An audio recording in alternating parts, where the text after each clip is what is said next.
Diberi kepada aku 70.000 orang dari umatku masuk syurga dengan tiada apa-apa hisab, mana tanpa hisab.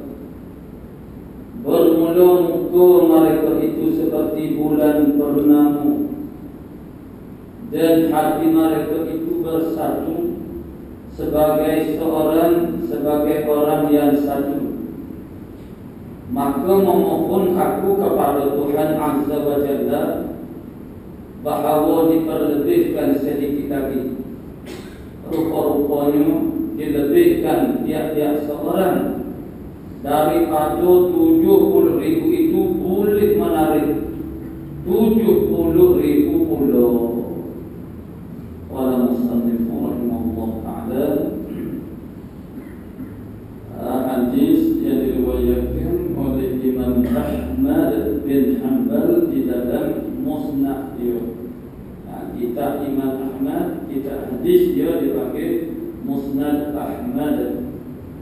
Jadi hadis yang diriwayatkan daripada Imam Ahmad itu warisnya ada dalam Musnad Ahmad. Akhir sanad, yakni sanad yang terakhir berbakti kepada Rasulullah sallallahu alaihi wasallam ialah Abi Bakar. Ambil daripada Abu Bakar. Kok tengok-tengok tu dia tak payahlah, itu sudah jadi usulub yang dijalani oleh muallif kitab ni, dengan tidak membentangkan sanad yang ditengok tu untuk memudahkan bagi kita orang awam. Satu hadis yang merupakan satu panggil khabar yang gembira kepada kita umat Islam dan khususnya umat Nabi Muhammad sallallahu alaihi wasallam yang minggu lepas sudah kita ketahui beberapa perkara yang dipanggil sebagai khasais bagi Nabi dan juga umat Nabi Muhammad sallallahu alaihi wasallam, yakni kita ini dilebihkan daripada umat-umat yang lain. Jadi hadis ini juga setengah daripada satu berita gembira kepada kita. Dengan bahawa oleh kerana istimewa Nabi, mulianya Nabi Muhammad sallallahu alaihi wasallam, maka Tuhan beri kepada dia kelebihan termasuklah ini. Apa? Itu kata Nabi, diberi kepada aku 70.000 orang dari umat masuk syurga dengan tiada apa-apa hisab, mana tanpa hisab. Maknanya tidak dikira, tidak dihisab, bermakna tidak ada habas di padang mahsyar. Ini minggu lepas kita ada mulai sedikit sebanyak tentang berada di padang mahsyar ini. Kita tak mampu untuk ada di sana, walau hanya untuk seminit, sesaat ataupun sedetik, satu lahzah pun kita tak mampu. Mana tunggu berdekat keadaan di sana pun haranya lebih berdekat. Tapi oleh kerana tidak ada tempat lain, kita nak mengelak, nak pergi ke tempat itu tak ada. Masalahnya dia bagi kita telah dipaksa oleh Allah Subhanahu Wa Taala dengan bahawa dihalau selepas daripada bangkit daripada kubur, dihalau kepada mahsyar. Jadi hukumah pun kena juga duduk di situ. Maka itulah timbulnya hadis syafaat, yang mana manusia itu boleh berdoa duduk di situ, mula mencari orang yang boleh kecewa dengan Tuhan, menyegerakan selesai kes di mahkamah Allah Subhanahu Wa Taala yang dipanggil sebagai faslul qada, supaya mereka cepat-cepat boleh berada daripada situ yang pada masyarakat. Apa yang jadi lama duduk di situ, lama duduk di situ dia panggil hadasun, mana tertahan mana tak ada lagi, terpaksa kena duduk di situ dengan keadaannya teguh sangat. Bapa kerana banyak hisabnya. Bapa banyak hisab kerana kita tu banyak, umpamanya harta benda kita banyak. Nabi kata maknanya harta yang halal itu wajib kena hisab. Harta yang haram wajib kena azab. Tapi saat ni tak boleh jadi kita hanya berasa tak apa belum, tak apa takut ni. Sebut hisab ni kita tak apa takut. Itu kerana kita tidak memahami, tak reti suasana di pada masa macam mana. Sebagai orang beriman, asas bagi tarbiyah dan tadribiyah, asas mendidik, mengajar diri kita untuk mengerti takut kepada ancaman-ancaman seksual daripada Allah Subhanahu Wa Taala. Itu semua daripada bagi proses tarbiyah iman.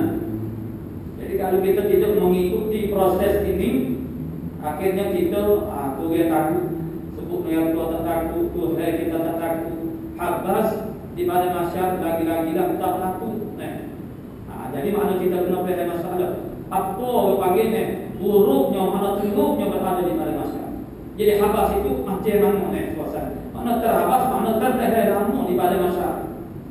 Jadi orang yang dimasukkan surga tanpa hisab, bermakna dia hanya lalu sebentar. Orang itu yang di balik masyarakat duduk sementara, tak ada kuah lagi. Tiba-tiba dipanggil untuk menerima panggil kemuliaan daripada Allah Subhanahu Wa Taala, yakni balasan yang dijanjikan oleh Allah Subhanahu Wa Taala surga an-Naim. Jadi itu yang menyebabkan tidak ada orang panggil dia kesengsaraan dan huru-hara daripada masyarakat. Jadi kalau kita boleh masuk dalam golongan yang masuk surga tanpa hisab. Inilah kalau pagi kita ini termasuk golongan orang yang paling beruntung. Padahal orang yang lebih bertuah dan beruntung lebih daripada golongan ini yang masuk surga dengan tak hisab. Mana tak kira, tak ada proses hisab atau kira di pada masyarakat. Jadi bukan boleh ke kota dia. Nah, ini kita nak tahu supaya kita faham masalah. Supaya faham masalah dengan sebab itu kita tak berasa selesa, tak berasa sedap hati, berasa sedap dulu. Berada di dalam zon selesa itu bahaya sebenarnya. Kalau kita tak tahu, kalau panggil apa nama keadaan yang sebenarnya setara mana, temin dia bukan boleh kota dia. Jadi boleh jadi kita sedar hati. Jadi kita kena buat kira-kira itu, supaya jangan kita tugas. Jadi kata Nabi, yang dimasukkan surga tanpa hisab ini daripada kalangan umatnya ialah 70.000. 70.000 ni, patu pak kali kau buat 70.000 itu patu asal. Kota asal daripada Allah Subhanahu Wa Taala hak beruntuknya kepada umat Nabi Muhammad masuk syurga tanpa hisab itu 70.000. 70.000 ni angka 70.000 kalau kita nisbahkan kepada para sahabat Nabi. Sahabat Nabi ini duduk ada lebih daripada 100.000 jumlah semua sahabat Nabi. Sahabat Nabi ini kita tahu kan orang yang beriman kepada Allah dan Rasul dan berjumpa dengan Nabi sendiri di atas dunia, berjumpa di langit, itu bukan sahabat. Seperti Nabi-Nabi yang berjumpa dengan Nabi, ayat Nabi berjumpa dengan Nabi-Nabi pada langit-langit mana tujuh langit itu bukan nama sahabat Nabi Sallallahu Alaihi Wasallam, kerana mereka berjumpa mungkin tempat untuk berkenal dengan Nabi. Tempat untuk bertaaruf ialah atas dunia. Jadi yang beriman kepada Nabi dan dia berjumpa dengan Nabi di atas dunia dengan secara jago, dan akhirnya dia mati di dalam iman. Itu dinamakan sebagai sahabat. Generasi yang seterusnya yang tak sempat berjumpa dengan Nabi, mereka beriman juga. Mereka itu dikenali sebagai tabi'in. Dan yang tak sempat berjumpa dengan sahabat pun, mereka sempat berjumpa dengan sahabat tabi'in. Dia yang tak sempat berjumpa dengan sahabat hanya sempat berjumpa semasa dengan tabi'in, dipanggil pula sebagai tabi'in. Ini sahabat tabi'in ini dikenali sebagai generasi salaf. 3 kurun yang terbaik yang pernah dikeluarkan manusia yang terbaik di atas muka bumi ini ialah 3 kurun ini. Jadi lepas pada itu mana sejarah Islam pun juga telah mencatatkan bagaimana mana orang panggil berlakunya banyaklah perkara yang menjadi sejarah hitam kepada orang Islam juga umat Islam. Itu lepas daripada 3 generasi ini itu dah jadi kuliah. Manusia dari segi agama. Ini adalah generasi yang terbaik.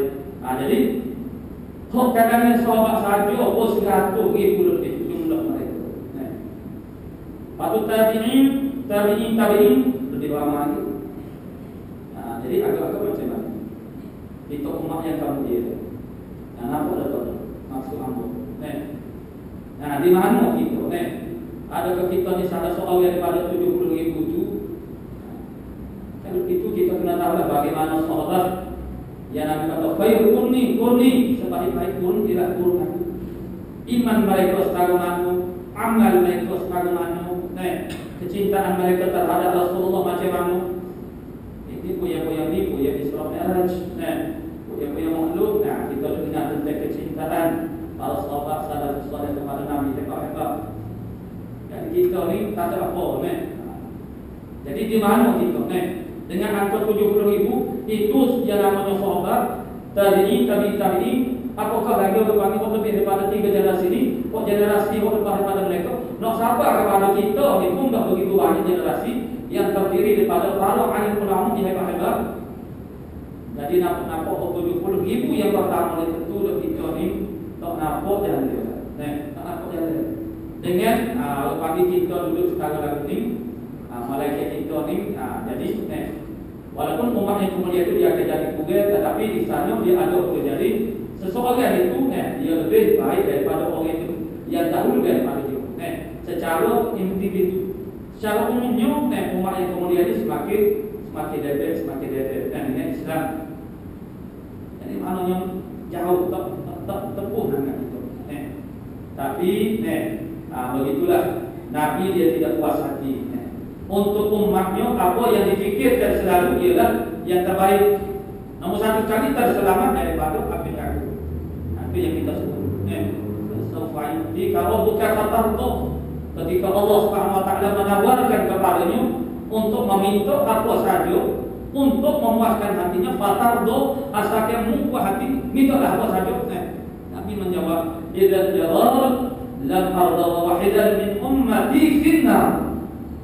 Kalau gitu, kalau nak beli apa saja untuk aku miliki supaya aku yang boleh jadi puas hati, aku tidak akan redha, tidak akan puas hati sehingga tidak ada seorang daripada umat aku yang masuk neraka. Itu menunjukkan kecintaan Nabi yang tak terlalu bandingannya terhadap umat dia. Kepada keselamatan umat, kita umat dia. Jadi Allah kita tahu untuk diri, dikasihi, disayangi oleh Nabi sebegitu rupa, kita oleh Allah buat dua mahal kepada Nabi. Sekalian dia tak apalah seksa di pada masyarakat. Allah bagi boleh mana boleh menyakitkan itu.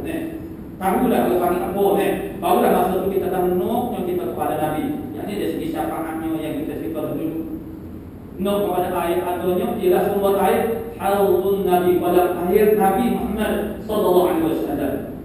Jadi kalau kita dengan Nabi minta apa molek yang hubungannya, tak ada hubungnya langsung umpamanya, ataupun ada hubungnya tapi hubungnya tak comel tak bawa beliau dan mana, tak apa maju dan mana itu macam mana agak itu Nabi itu memang dia dulu semua tapi dia lebih lalu tahu kalau ya Rasulullah orang ni bila pada muafak ni kau dia ni Allah panggil dulu kaum macam-macam jadi artinya orang yang ada beda tak betul dengan Nabi dia tidak akan mendapat apa-apa pertolongan syafaat daripada Nabi Muhammad sallallahu alaihi wasallam.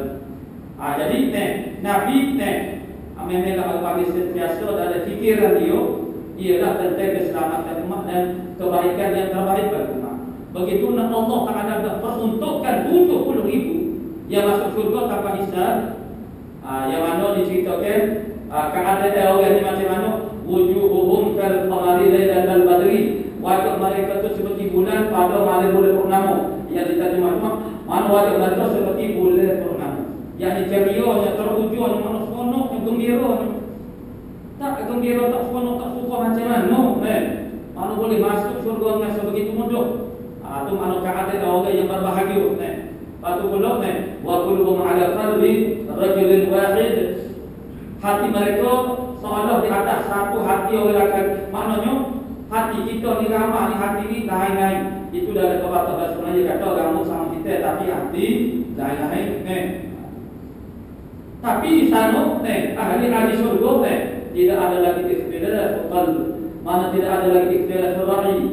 Ikhtilaf perselisihan hati, perselisihan pemikiran atau semua ahli surga ini di atas satu hati. Mana orang panggil kosak hati pemikiran itu semua orang panggil tak ada bercanggah, tak ada bercanggah, tak ada. Seperti hati seorang manusia. Segama-gama tujuh seperti hati seorang tak ada buat hati kau yang tua tak ada. Tua tak ada dunia sebab ada dunia ni negeri imtihan. Dia bagi kita imtihan dan kisah negeri untuk kita diuji oleh Allah Taala. Negeri berperasaan, negeri untuk kita berusaha. Di sana Allah panggil sama ada negeri untuk kita dimuliakan ataupun dihinakan oleh Allah Subhanahu Wa Taala. Ya supaya kita dari kalau ramai-ramai kalau kita boleh bersatu hati ini akan terlahirlah terbitlah komunitas. Karena daripada satu hati akan menerbitkan satu tindakan, satu perkataan. Tapi mana ada itu? Itu tak boleh. Walaupun kita nak jadi tak hati. Payuh. Tapi di sana itu tak ada perasaan cemburuan seperti yang disebut maknanya para isteri jaga bidadari ini yang tidak disentuh. Mereka ini oleh bagi timah di tempat duduk dalam semok-semok yang tidak pernah melihat lelaki lain. Jadi mana hati suami itu tak ada rasa cemburu, tak ada rasa iri, atahnya macam-macam. Itu maknanya itulah makna kebahagiaan. Yang akhirnya itulah yang Allah panggil kebahagiaan itulah yang menzahirkan melahirkan mana keadaan sebagaimana disebut sana. Jadi Nabi bila Allah Taala beruntuknya selama 70.000 itu, apa kata Nabi? Nabi kata, "Fastazaltu Rabbi Azza wa Jalla." Aku minta tambah. Nabi minta tambah. Pak Deko, ya Allah, ya aku belum dinasihati 70 Allah nyanyi. Umat agama sebab hari yang itu lepas Nabi kata beliau, "Wa bu'istu ila nasi." Diutuskan aku untuk manusia seluruhnya. Start daripada zaman Nabi, dilatih jadi Rasul Nabi, sehingga hari kiamat seluruh manusia ini adalah umat Nabi Muhammad sallallahu alaihi wasallam. Umat dari arti kata ada dua, ini ulama membagikan umat Nabi Muhammad yang pertama dibagikan umat dakwah, termasuk ahli kafir. Umat dakwah makna umat yang didakwah oleh Nabi sallallahu alaihi wasallam. Oleh kafir itu mana? Ialah orang yang mustahab didakwah. Itu dipanggil orang yang tidak terima dakwah Nabi dipanggil umat dakwah. Dan umat yang menerima seruan Nabi sallallahu alaihi wasallam dipanggil sebagai umat ijabah. Umat yang memperkenankan seruan Nabi. Itulah orang Islam, para muslimin. Itu adalah adapun Rasul yang terdahulu, Nabi yang terdahulu, mereka diutus untuk kaum masing-masing. Sehingga kan di dalam satu zaman itu, wujudnya beberapa orang Nabi, beberapa orang Rasul. Zaman Nabi Muhammad sallallahu alaihi wasallam, Nabi SAW ya Nabi Rasul, ada orang kan. Masa dulu anak Nabi Ibrahim umpamanya anak dia, Nabi juga Nabi Ismail, anak saudara dia anak Nabi Lut, umpamanya Nabi Yakub, Nabi Yusuf, anak Gano, Nabi Zakaria, Nabi Yahya pun dan juga Nabi Isa alaihissalam. Tiga orang itu apa kita mana? Nabi Yahya anak Nabi Zakaria, Isa anak Nabi Isa anak kepada Siti Maryam yang dipelihara oleh Nabi Zakaria. Jadi maknanya dalam satu zaman itu ada beberapa orang Nabi. Dia panggil tempat-tempat yang berbeza, yang Rasul, yang Nabi saja ataupun Rasul, Nabi lagi Rasul. Karena mereka diutuskan untuk kaum masing-masing. Adapun Nabi Muhammad ini umat dia itu terlalu lama, sangat lama. Karena dia diutuskan bu'istu ila nasi 'amma. Diutuskan aku kepada manusia seluruhnya. Jadi oleh karena bagi umat aku di gambar ya Allah, minta dah engkau perlu dinasihati daripada engkau tu 70.000 di tak sampai 1% pun daripada umat. Orang yang pergi haji pun sekurang-kurangnya 1% pun daripada jumlah penduduk negara itu. Ini 1% pun tidak. Jadi bila Nabi minta tambah daripada Allah Subhanahu wa taala, akhirnya fazadani ma'a kulli wahidin 70,000. Maka menambah oleh Allah Taala akan daku serta tiap-tiap seorang 70,000 puluh. Dari terjemah dia kata dari mana? Rupa-rupanya itu terjemah dia lah. Dia lebih dan tiap-tiap seorang daripada 70,000 itu boleh menarik, maksudnya boleh syafaat pula 70,000 orang menjadi syafaat kepada 70,000 orang lain pula yang masuk surga tanpa hisab. Sekali tiga. Maknanya 70,000 darat 70,000. Agak berapa? Bukan agak berapa? Matematik ini bukan agak berapa. Dia tepat, objektif bagi. Jadi kalau 70,000 itu dia ada berapa kosong? Ada 4 kosong. Jadi 4 jadi 8 putih telur air 7 darat 7 49. Jadi 49 kemudian ada 8 putih telur terpilih. Berapa kalau? Ya kalau itu 10 juta. Jadi kalau 10 juta itu bilion. Jadi 49 kosong harga juta. 4 bilion 900 juta. Agama. Jadi mudah-mudahan kalau begitu nampak-nampaknya kita tu Ahok 70 yang pertama, tahap yang pertama itu tak ada dengan cara berpikir dan melihat kepada perbanding kepada jumlah sahabat ini. Mana kita boleh lebih lagi mana boleh nak standing dengan sahabat. Jadi harap-harapnya masuk dalam ini. Tapi dia kena ada lah. Dia kena ada kita dengan sahabat-sahabat ni. Jadi sini maksudnya bukan sahabat, tapi ni kalau bagi nampak benar ni kita 70,000 yang pertama ni dicari dengan sahabat dan para imam-imam. Kalau kemudian tadi tipu, boleh jadi ada yang kemudian itu lebih baik daripada sahabat umpamanya oleh bagi tabi'in seperti al-Imam Syafi'i, para imam-imam mujtahid. Mereka ini orang yang utama dalam agama. Boleh jadi mereka itu mengatasi orang yang lebih sedikit daripada mereka.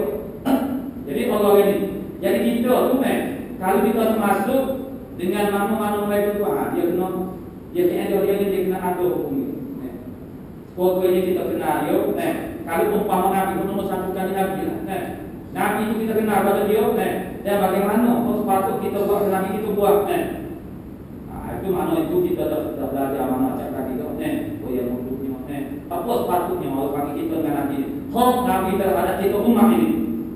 Jadi kalau kita ini membenci para alim ulama, mereka ni lah oleh tahap yang pertama. Dan kita kenal sahabat-sahabat atau sahabat ni ada perasaan tak baik. Bagaimana ini boleh jadi berlaku umat kemudian pun karena umpamanya Syiah yang banyak memburuk-burukkan sahabat. Ketaksuban mereka kepada Sayyidina Ali membawa kepada Allah panggil kemarahan mereka melaporkan kepada sahabat-sahabat yang tidak dianggap bagi mereka tidak sealiran, tidak sependapat, tidak Allah panggil sejiwa dengan Nabi, dengan Sayyidina Ali. Ini menjadi tempat makian mereka, ditomong macam-macam. Ini akhirnya boleh jadi kita oleh kemudian kadang-kadang kita membaca buku-buku mereka. Itu timbul rasa-rasa yang tidak bagi kurasnya kepada sahabat-sahabat tertentu. Aku jamin. Kalau tak sahabat Nabi ini masuk dari pelajaran Nabi dan Tauhid. Sahabat kita tak boleh sentuh kepada mereka. Kita tak boleh nak mengkritik. Kita boleh membaca sejarah apa yang berlaku pada para sahabat. Apa sahabat kena ingat. Ini jadi partai lain. Kita karena ini masuk dalam akidah. Dia masuk dalam syllabus dalam muqarrar sukat pelajaran akidah tauhid. Ini dalam mana-mana kita akidah dia sebut tentang sahabat ni. Karena benda ni pernah berlaku, mencela sahabat-sahabat ini, berlaku sedangkan Nabi sendirinya melarang perkara yang sedemikian. Ini maksudnya ialah untuk kita mendapat Allah panggil kelebihan Allah panggil termasuk orang yang disyafaatkan oleh mana Allah yang terdahulu. Yang mereka ni tahap yang pertama kali dulu kita kena ada Allah panggil kalau yang melayakkan kita untuk menerima kalau itu selain pada amal kita sendiri. Jadi makna jumlahnya dengan Allah panggil tiap, tapi ada satu riwayat yang lain dan ada dari kitabnya ini tiap-tiap soal. Tapi makna ada satu lagi yang disebut setiap 1000 orang itu mensyafaatkan 70,000, bukan setiap orang itu. Kalau itu angkanya akan jadi koleksi. Bukan setiap orang tapi 1000. Kalau mana kita kena dolar 70 dolar dengan 70,000. Kalau ini, kalau itu kalau panggil zahir hadis ini ialah 70,000 dolar dengan 70,000. Maka itu beda angka seperti itu. Qala musannif rahimahullah taala hadis yang kedua. Qala Rasulullah sallallahu alaihi wasallam u'tiyat ummati syai'an lam yu'tahu ahadun min al-umam ay yaqulu inna al-musibah inna lillahi wa inna ilaihi raji'un. Rawahu Ibnu Mardawih dan Ibnu Abbas. Telah diberi akan umatku sesuatu yang tiada diberi akan seorang pun daripada umat yang dahulu-dahulu. Jadi mana sama dengan mana Nabi, ini mana umat. Ini kita umat Nabi Muhammad. Nabi kata tidak diberikan kepada kalau panggil suatu perkara itu yang diberikan kepada umat aku sebagaimana tidak diberi kepada umat-umat yang dahulu. Ialah apa dia berkata umat-umat aku ketika musibah yang dibalut inna lillahi wa inna ilaihi raji'un. Pada zahirnya maksud ianya ialah lafaz ini, tapi hakikatnya ialah sesuatu yang disebalik lafaz ini apa dia. Illa fahmi maksud inna lillahi wa inna ilaihi raji'un itu seperti yang Allah Ta'ala nyatakan tentang golongan yang mempunyai sifat yang macam mana. Yang Allah Ta'ala sebut wa basyiris sabirin, beri berita gembira kepada orang yang sabar. Bagaimana orang sabar? Qalu mereka berkata apabila kena musibah mereka berkata inna lillahi wa inna ilaihi raji'un. Maksud dionya ialah yang dimaksud dengan kata berkata ini dengan lafaz ini ialah maksudnya ialah as-sabr, makna sabar dan juga redha. Maknanya umat Nabi Muhammad ini diberi sifat sabar lebih unggul mengatasi daripada umat-umat yang lain. Mana kita tak ada ni kalau panggil kenok-kenok yang pelik-pelik umat-umat yang lain tidak sabar, tak senonoh dihadap dengan Allah Subhanahu Wa Taala. Umat Nabi Musa banyak kali banyak dari Quran banyak panggil catatannya mereka minta bukit-bukit. Begitu Allah Ta'ala beri orang panggil man wasalwa, makanan yang sudah siap dah orang ni tidak dia nak orang panggil tanam itu orang panggil mengadu-ngadu 70 orang yang Nabi Musa memilih daripada kalangan yang terbaik untuk orang panggil Nabi Musa dirasa tak puas hati lagi. Setelah Allah panggil mereka yang menyembah anak lembu itu telah bertaubat dan taubat dia tidak bunuh diri. Nabi mengajak di Bukit Tur Sina sebagai diri asal dia balik-balik ramai umat dia yang menyembah anak lembu, bukan anak lembu. Yang ini Allah panggil emas yang dilebutkan ke dia Allah panggil dibubur dari acu yang bentuk anak lembu, maka dipanggil anak lembu yang boleh bertobong. Jadi maknanya bila dia balik dia tengok umat dia itu sembah anak lembu. Mana begitu dia malu, sehingga pada mulanya dia menyangkutkan Nabi Harun yang ada itu mana tidak bercaru, tidak peduli. Tapi akhirnya Nabi Harun itu mana dia tak mampu menyegah menghalang mereka.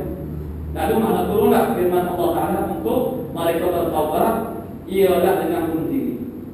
Lalu mereka yang menyembah anak lembu, dia terlibat dengan menyembah anak lembu itu, akhirnya membunuh diri sebagai panggil taubat mereka kepada Allah Ta'ala.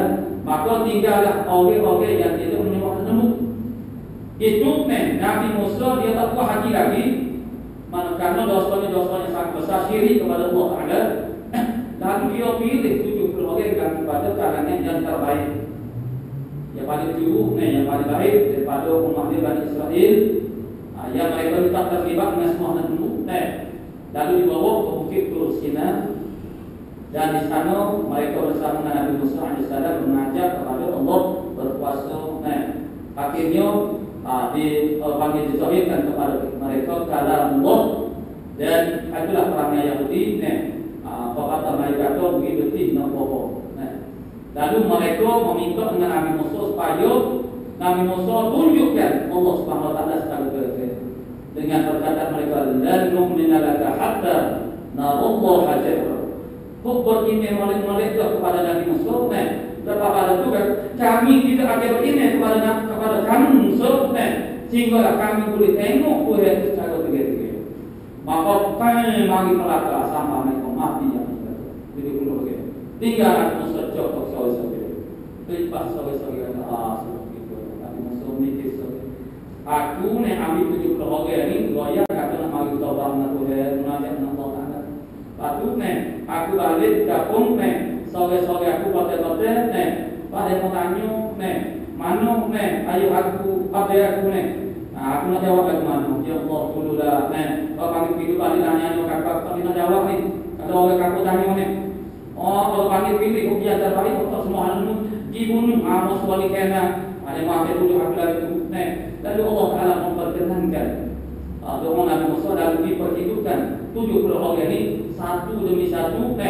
Yang pertama dihidupkan, yang kedua dihidupkan. Yang pertama boleh melihat bagaimana yang kedua dihidupkan. Yang pertama, yang kedua boleh melihat. Yang ketiga dihidupkan. Wa antum tanzurun. Allah Ta'ala menyatakan kamu tengok dengan mata dia sendiri bagaimana yang mati itu boleh dihidupkan. Itu maknanya pelik-pelik. Dia bagi apa tu hati tak sabar. hati tak kena sabar. Manusia itu macam-macam umat-umat yang tertentu. Tapi Allah Ta'ala beri kepada umat Nabi Muhammad mereka yang boleh mengatakan inna lillahi wa inna ilaihi raji'un. Maksudnya mereka ini terdiri pada Allah yang sangat sabar. Mana yakin dengan janji Allah dan Rasul. Mana janji Allah Rasul akhirat belum. Jadi mereka tak berjumpa dengan Nabi. Kita umat yang kemudian ini pernah mendapat kredit daripada Nabi SAW. Nabi puji, Nabi kagum kepada umat yang kemudian. Sehingga Nabi membuat teka-teki kepada sahabat-sahabat. Pada sahabat, kamu tahu begitu, iman umat aku yang paling mengagumkan, yang ajaib, mana yang ajib, maksudnya yang sangat mengagumkan. Lalu sahabat-sahabat kata, para malaikat. Nabi kata, para malaikat itu pegawai Allah Subhanahu Wa Taala. Mereka memang hidup di alam gaib, berada di langit, melihat dunia yang besar-besar, hebat-hebat, dan mereka maknanya mereka memang menguruskan langit, urusan yang bertanggungjawab oleh Allah. Anda kepada mereka, jadi itu tidak boleh kalau mereka itu kuat imannya. Lalu sahabat kata, oh kalau begitu kami lah, para sahabat. Nabi kata tak boleh juga kamu kuat iman sebab kamu bersama mengaku, kamu melihat aku, kamu berjabat tangan dengan aku, kamu berpeluk dengan aku, kamu melihat mukjizat. Setiap hari daripada aku. Jadi kalau kamu kuat iman, kamu orang-orang mempunyai iman yang sangat teguh, itu tidak boleh. Akhirnya, sahabat-sahabat pun tak boleh nak jawab. Lalu Nabi kata, iman orang yang sangat aku kagum ialah iman orang-orang yang kemudian daripada kamu yang datang daripada aku. Mereka tak berjumpa dengan aku, mereka tak pernah melihat aku, mereka tidak pernah bercakap-cakap, berbual-bual dengan aku, tapi mereka tetap boleh beriman dengan aku. Itu suatu iman yang sangat hebat. Sahabat-sahabat patutlah iman mereka kuat pun, karena mereka melihat mukjizat yang berlaku pada Rasulullah secara langsung. Jadi ini dia bagi satu pujian yang Nabi beri kepada kita. Dan ini ia berkaitan untuk dengan sifat sabar. Inna lillahi, maknanya sesungguhnya kita ini ialah milik Allah Subhanahu Wa Taala. Inna lillahi, makna kita ini ialah milik Allah Subhanahu Wa Taala. Kalimah ini ialah kalimah untuk menyobarkan hati kita. Pada kalau kita ditimpa musibah ataupun bala. Inna lillahi, sesungguhnya kita ini ialah milik Allah Taala. Apa maksud kita milik Allah Taala? Ikut dia nak buat apa-apa kita. Dia nak panggil nak tipukan kita bala musibah apa pun, kita ni milik dia, patut ikut dia nak apa-apa pada kita. Itu maksudnya kita tu redha. Itu orang bagi ucapan itu menunjukkan kita tu redha, dan redha itu membawa kita kepada kita ni boleh salah. Boleh terhati kerana kita milik Allah Subhanahu Wa Taala, terpulanglah kepada dia. Dia nak bisnes, kita nak bisnes apa? Nak tarik nikmat ada pada kita itu terpulang pada dia. Sebab kita dimiliki dia sepenuhnya. Wa inna lillahi wa inna ilaihi raji'un, dan kita kepada dia kembali, maksudnya kita akan kembali kepada dia. Dia bila kembali kepada Allah Taala, apa maksud kembali kepada Allah Taala? Inna lillahi. Sekali lagi yang boleh. Supaya biar kita sebut, biar kita menghayati makna. Sehingga kalau pun kita tidak sebut, tetapi kita ada sifat redha dan sabar, itulah maksud itu. Kalau sebut saja inna lillahi wa inna ilaihi raji'un, tapi kita ni duduk nyokok, duduk marah pula, duduk tok-tok, itu tanda orang panggil tak hati. Maksud tak sebut, maksud sebut itu ialah orang panggil sebenarnya hakikatnya redha dengan sabar.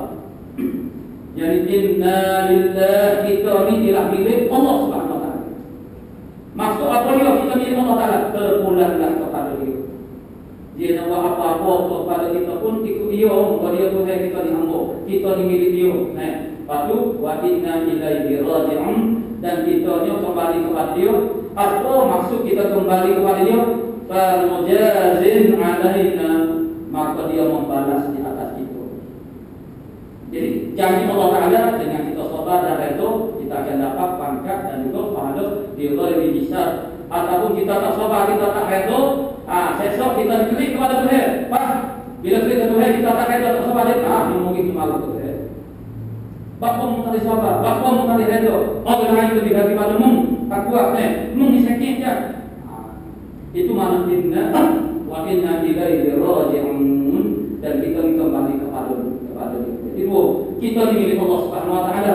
Jadi terpulang kepada dia di bawah apa-apa pun. Saat kita esok ni, kita keklik ke dia ni. Jadi tak usah pilih lah. Mana keadilah Allah Taala timpa kepada kita reda sabar.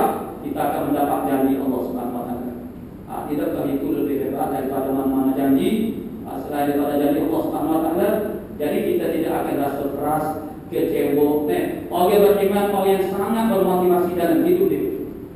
Orang beriman dia tidak akan jadi manusia yang keras, manusia yang kecewa, berduka cita, manusia yang orang panggil yang orang panggil berjiwa, panggil hidup hanya perasaan dia. Kalau umpama orang yang dia sayangi itu meninggal dunia umpama ataupun meninggalkan dia tak sedar daripada dia tak boleh terima sehingga ada yang nak bunuh diri. Karena bagi dia tak ada dunia, bagi dia tak ada orang itu, tak ada kekasih dia, tak ada ibu bapa, tak ada adik-adik, tak apa. Itu karena dia tu mana dia curah kasih sayang dia sepenuhnya bagi kepada orang itu. Jadi bila orang itu tak ada, tinggal dia rasa dunia itu tak ada. Orang beriman bukan bersifat itu. Karena dia nak balik kepada Allah Subhanahu Wa Taala. Dia nak balik kepada Allah Subhanahu Wa Taala. Apa yang dimimpikan oleh dia ialah bila dia balik kepada Allah Taala, pasti balik kepada Allah Subhanahu Wa Taala. Tapi bagaimana sambut layan Allah Taala kepada kita? Itu yang perlu kita fikiri. Adakah akan dihafal permainan ini elok ataupun kita akan dihinakan oleh Allah Subhanahu Wa Taala dengan azab seksual. Maknanya tidak. Jadi makna wa inna ilaihi raji'un, dua perkataan ini akan menjadikan kita sangat tabah dan sangat tenang. Mana kita dimiliki Allah Subhanahu Wa Taala, jadi sebab kita redha pasrah apa saja yang Tuhan buat kepada kita, karena dia berhak untuk memperlakukan kita apa-apa saja. Kalau dia nak ambil orang yang kita saya, tapi mungkin kita saya kepada bapa hanya ambil orang ni, tak ambil orang lain. Ada juga orang yang kita saya tapi dia tak scanning, ambil orang lain. Itu dia terpulang kepada dia. Itu hak dia berhak untuk buat apa saja kepada kita. Harta benda kita diambil oleh orang itu dengan takdir Allah Subhanahu Wa Taala, itu dia. Hak dia, kita dia harta benda kita hak dia juga. Mana kita tak tahu sekali. Semuanya pinjaman Allah Subhanahu Wa Taala. Dengan sebab itu jangan duduk kita tu fikir sangat diri kita sendiri atau harta benda. Bagaimana biasa kita sebenarnya itu. Kalau itu kita akan kecewa. Dan wa inna ilaihi raji'un, kita akan kembali kepada Allah Subhanahu Wa Taala. Maka fa mujazin alaina, dia akan membalas di atas kita. Jadi kita beriman tak kisah pun. Sebab pula inilah rasionya bagaimana berjuang Islam. Para alim ulama kita yang dibebani dengan beban-beban dengan orang macam habis diri oleh musuh-musuhnya. Tidak kata macam mana dia boleh menghadapi ataupun menanggung beban daripada kesakitan ataupun beban yang ditimpakan atas mereka oleh perbuatan manusia. Kerana motivasi mereka ialah takkan bukan ialah mereka nak kembali kepada Allah dan mereka nampak apa dia janji Allah Subhanahu Wa Taala. Dengan sebab itu tidak terasa sakit dengan kejahatan manusia, kezaliman manusia, kena manusia. Dalam berbagai bentuk pergaulan kita dalam masyarakat biasa-biasa saja. Ada orang yang kena, orang yang benci dengan itu, yang buat itu ini. Jadi bagi orang beriman, dia tidak terasa sakit sangat. Sebab kalau kita kena tipu pun mana kita tak boleh handle kita untuk ditipu oleh orang. Tapi setiap kita ada kekurangan, boleh jadi kita kena tipu sekali-sekala.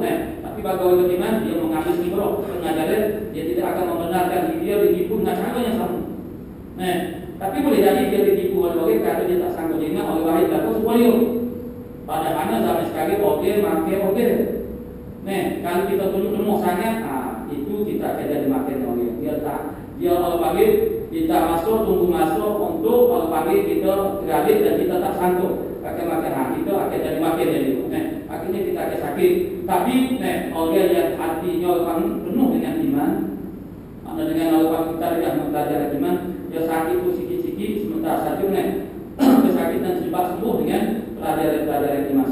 Bahwa akan inna lillahi, kita memilih Allah Subhanahu Wa Taala.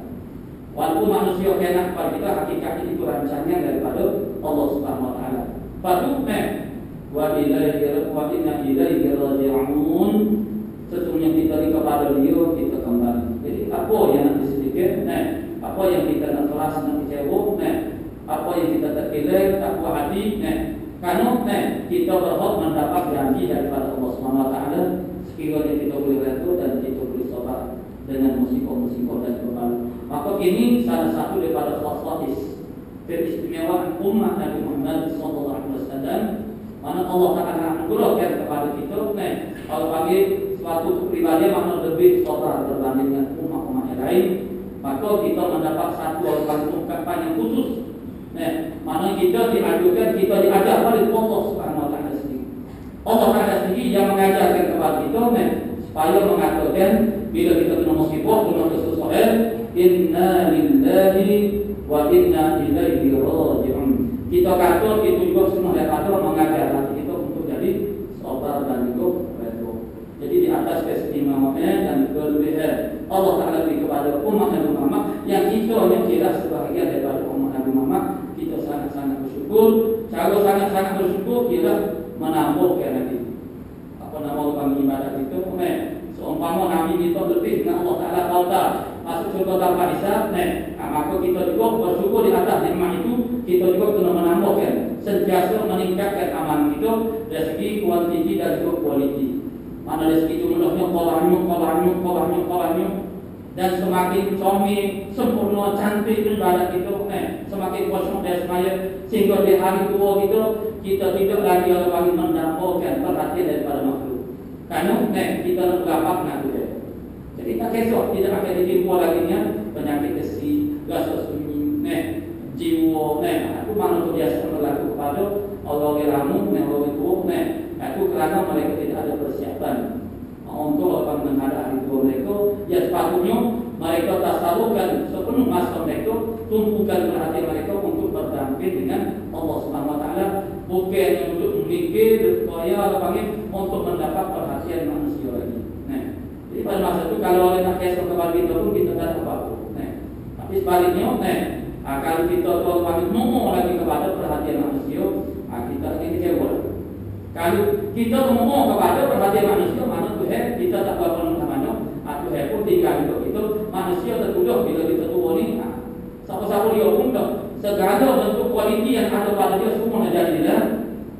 Dan dia tetap jauh ke Tuhan. Akhir sekali dia tak ada siapa dia jauh. Artinya dia terjatuh, terjebak dengan apa panggil penyakit, apa panggil kesih, itu mudah-mudahan yang ada bila jauh. Itu mudah-mudahan kita termasuk daripada umat Nabi Muhammad yang mengambil peluang-peluang yang telah diberikan oleh Allah Taala kepada umat Nabi Muhammad, seperti Ramadan yang kita ada pertama lagi.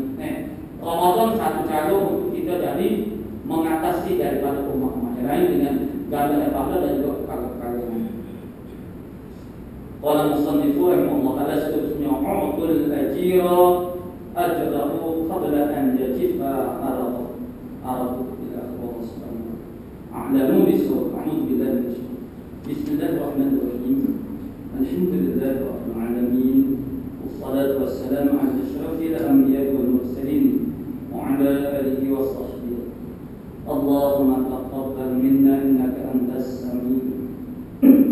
وتب علينا يا مولانا إنك أنت التواب. اللهم إنا نسألك العلم خائفين وإنابة المخبتين والشكر